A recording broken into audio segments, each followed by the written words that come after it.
नमस्ते, म गुल्मी तम्गास उज्जवल फेन्सीबाट हो है। म हजुरहरूलाई सानो जानकारी लिएर आएको छु।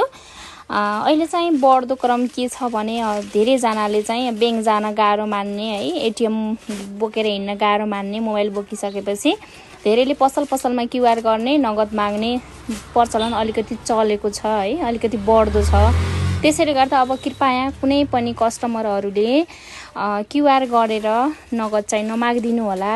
अहिले चाहिँ हामीलाई अलिकति समस्या भएको छ, डाइरेक्ट अनलाइन सिस्टम भएको छ अनि हाम्रो सबै फर्ममा दर्ता भएको क्युआरहरू हुन्छ। त्यसैले गर्दाखेरि हजुरहरूले सामान लगेको देखिँदा हजुरहरूले नगद माग्नुभयो, हाम्रोमा सामान गएको, व्यापार गरेको भन्ने बुझिन्छ अनि हजुरहरूले गर्दाखेरि हामीलाई अलिकति समस्या हुन्छ। त्यसैले गर्दा कुनै पनि कस्टमरहरूले हामीसँग नगद चाहिँ नमागिदिनु होला। हजुरहरूले सामान किनेको भए हामीले चाहिँ हजुरहरूलाई बिल दिने हो हैन। सामान किन्नु हुँदैन, हजुरले नगद माग्नुहुन्छ, त्यसको हामीले कुनै पनि बिल दिन सकिँदैन। त्यसैले गर्दाखेरि हामीलाई अप्ठ्यारो हुन्छ, हाम्रो बिजनेस बढेको देखिन्छ।